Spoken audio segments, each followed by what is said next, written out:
Passage 1. A Community Park. It was Friday, and as she walked home from school, Samara thought about what she would do that weekend. Everyone would be at the fundraiser for new sports equipment at the high school on Saturday. As she was trying to remember if any good movies were coming out this weekend, she noticed a group of kids playing tag. Samara thought they looked comical, running around in circles on a small plot of land between two houses. Well, they certainly seem happy, thought Samara as the light turned and she crossed the street. On the opposite side of Cherry Street, Samara saw Mr. Peters sitting on a bench. He was reading his newspaper as the heavy traffic of the town's main thoroughfare whizzed by him. She wondered how he could concentrate. Later, as she took the last turn onto her street, Samara saw her neighbor planting her annual vegetable garden. Every year, Mrs. Yang grew eggplant, cucumbers, and bok choy, because that's all she had room for. "The garden looks good so far, Mrs. Yang," Samara called. "Thank you, dear," Mrs. Yang said. "You know, if I had room, I would plant enough vegetables to feed the entire neighborhood. My mother had a garden that was 1 square acre when I was a little girl in Korea." As Samara nodded and waved goodbye, she started thinking about what she had seen on her walk home that day. She realized that Pine Grove did not have any open public spaces where everyone could go to relax and enjoy nature. The only unused space was a vacated plot on Cedar Avenue that was completely overgrown. Suddenly, Samara had a great idea. She decided to spend her summer campaigning for a new community park. The only problem was that she had no idea where to start. That evening, she went to the library and learned about what she would need to do in order to get the idea in front of the town zoning board. It was all a little intimidating, but Wanda, the reference librarian, helped Samara break it down into manageable steps. When Samara mentioned the Cedar Avenue plot, Wanda's eyes lit up. "That is a perfect spot," Wanda said. "It's right in the middle of town, and better yet, the town owns it." Samara spent many afternoons over the next few weeks at the library with Wanda and a few other librarians, drawing up a detailed plan to present to town officials. Samara and the librarians even planned and priced out irrigation necessary for the area that was designated as a garden. When the day of the zoning board meeting arrived, Samara felt nervous, but Wanda and the other librarians were there for moral support. Samara thought she at least sounded confident as she presented her idea to the board. When she finished her presentation, she was ready to wait patiently for an answer. Wanda told her that this kind of decision might take weeks, so Samara was surprised when the board members asked her to stay while they deliberated. The president of the board explained that Samara's presentation had been the last order of business for the day, and he wanted his board to be able to agree on one thing before they left. After about 15 minutes, Samara was informed that the community park had been approved. Samara had been telling her neighbors and friends about the park from the moment she thought of it, and it seemed as though everyone wanted to be a part of making her vision a reality. As soon as her idea was approved, Samara called a meeting for anyone interested in collaborating. At the meeting, residents voted on what would be included on the land: a play set for young children and one for older children, a swing set, several park benches, and a dog run. It was also decided that there would be a cooperative organic vegetable garden and an herb garden at the north end of the park. Residents agreed that Mrs. Yang would manage the gardens. At Wanda's suggestion, Samara asked a representative from a nearby horticulture society to come and advise the group on the design of the park, the best native shrubs to plant, and where to put them. Samara also asked local businesses to sponsor the park by the square foot so that the community would be able to afford equipment and plants. Surprised by the response, Samara went to the bank to open an account where the surplus would be saved for next spring. In a few weeks' time, the space had been cleared and residents were beginning to roll out sod and plant small vegetable plants and summer flowers. By midsummer, the community was able to enjoy the new peaceful space. Samara was happy to have been part of creating not only a beautiful space, but a common area where residents could come together. The end. Passage 2. My first day on the job. I was in full panic mode. Here I was on my first day as an inexperienced reporter having to cover an important story with little guidance. I was starting to regret my decision to take the job. What was I doing here? I wasn't a journalism major. I didn't have a beat. I didn't even know all the rules about dealing with sources and off-the-record information. The previous spring, I'd taken up my boss on his offer and stayed at my part-time job through the summer after college. He gave me more hours, so I was making more money, but I didn't yet have the responsibility of a real job. I'd been an English major and wanted to be a writer, though I had no idea what kind of writer. I'd taken the summer to think about things and prepare for a fall job search. By the time I began the search for my first full-time job, the job market was in bad shape.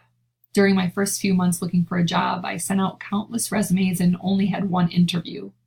Unfortunately, I was very unqualified for the job at the time. Then a woman I worked with at my part-time job told me about a reporter position opening up at the newspaper chain where her daughter worked.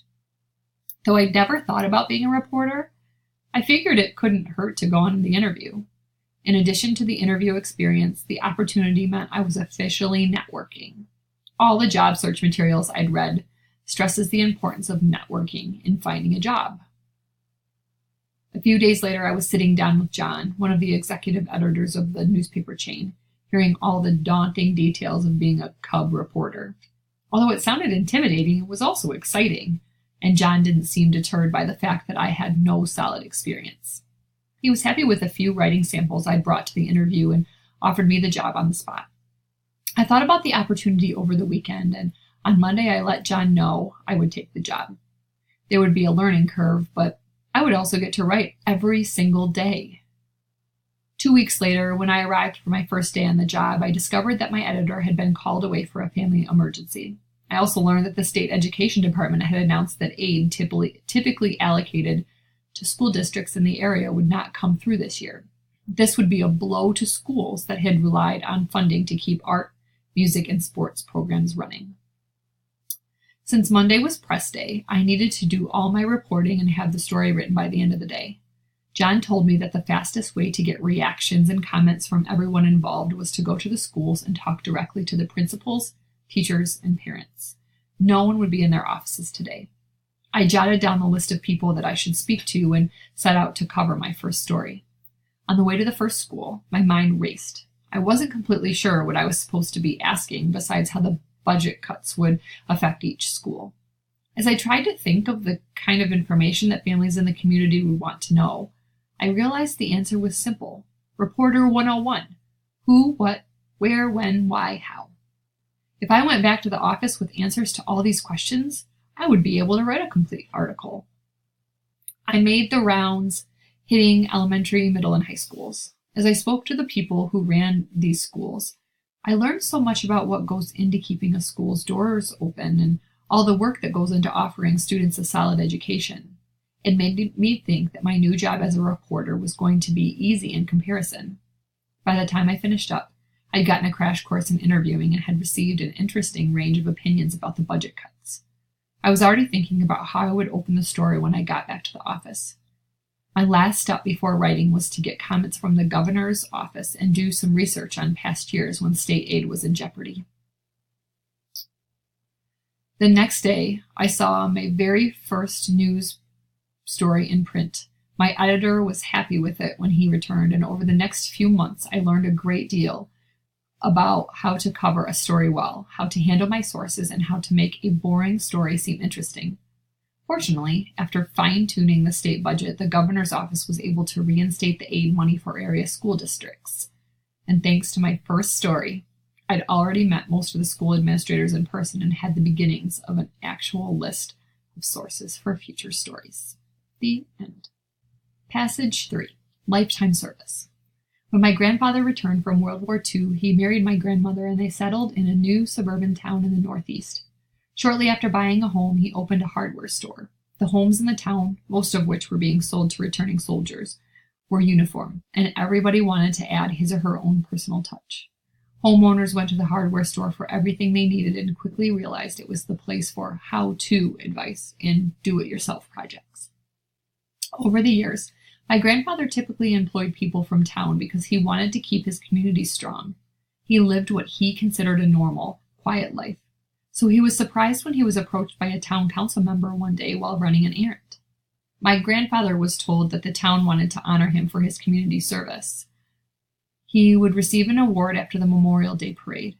My grandfather, who was not one to look for attention, thanked the council member and refused. Asked to reconsider before saying no. My grandfather agreed to think about it. Returning home that day, my grandfather went to the garage to finish a project. He'd forgotten all about the offer of an award. Little did he know that the news had already been set in motion. My grandfather heard about the award later that day from a neighbor who let my mother and my aunt know within hours. That night, a few of us went to my grandparents' house to talk about the award. We convinced my grandfather that it would be fun for all of us to go to the parade and see him receive the award. We were sure it would be a quick ceremony, and he would probably just pose for a few pictures with the mayor and council members. We were all surprised when we learned the extent of the town's plans. On Memorial Day, we saw that a stage and seating had been set up in the town square. There was an entire front row of seating reserved for our family, and above the stage, my grandfather's name was emblazoned on a large banner that read, "Lifetime Service Award." My grandfather had also been invited to be in the parade as a passenger in a 1944 pickup truck, much like the one he owned when he moved to town. After the parade, the mayor and several other town officials, gave speeches about how my grandfather dedicated his life to the community. Then some of his friends got up to share a few words. Stories were shared about my grandfather helping construct additions to neighbors' homes, dredging the town lake in the 1960s so that kids could actually swim in it, offering sage advice to other entrepreneurs who wanted to start businesses in town, and offering service as a volunteer firefighter for years. My siblings and cousins and I thought we knew everything about our grandfather, but that day we learned how highly he was thought of by other people. As the ceremony closed, the mayor announced that my grandfather's portrait would be hung in town hall. We had a good laugh about that since my grandfather always maintained that any picture taken of him looked like a mugshot. He stayed at the town square for hours after the ceremony ended that Memorial Day. My grandfather talked to his neighbors, and we heard more news stories from people who had known him for decades.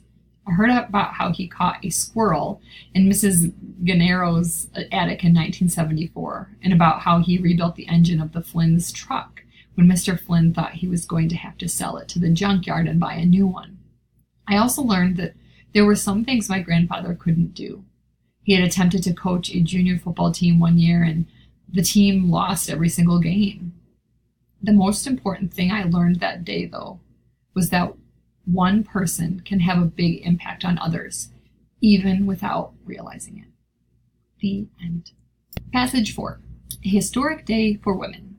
In 2 months, my brother Roger would turn 21 years old. Roger was looking forward to his birthday because my father had promised him more responsibility at the haberdashery. I was envious of this milestone, but not because of the added duties my brother would take on in terms of the family business. It was because he would be allowed to cast his very first vote in a federal election in November. This struck me as the ultimate injustice. Roger did not know the first thing about politics or the people involved in the federal level, or the state level for that matter. As far back as I can remember, I have been watching my mother and her friends propel the movement for equal voting rights in New York. They achieved a lofty goal 3 years ago when women were granted the right to vote in state elections in 1917. When I was disappointed upon realizing that the decision applied only to state and local elections, my mother encouraged me to trust that change was coming. Many states across the country are already allowing women to vote in all elections, she pointed out. It's only a matter of time until it happens here in New York. My mother told me to be patient, and I knew that she had certainly been patient. Her mother had also campaigned for voting equality, as the marches, protests, rallies, and fundraising had been going on for 50 years. I couldn't understand how the whole group was not completely exhausted by the effort. My mother and her friends would meet at one of their houses almost every night, after taking care of their families all day, to plan another rally or meeting.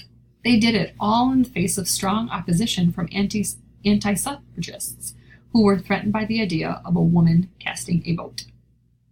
Somehow the failures and rejection never seemed to wear them down, and in fact, failures seemed to encourage them. I watched the late-night meetings that were held in our home, and I would see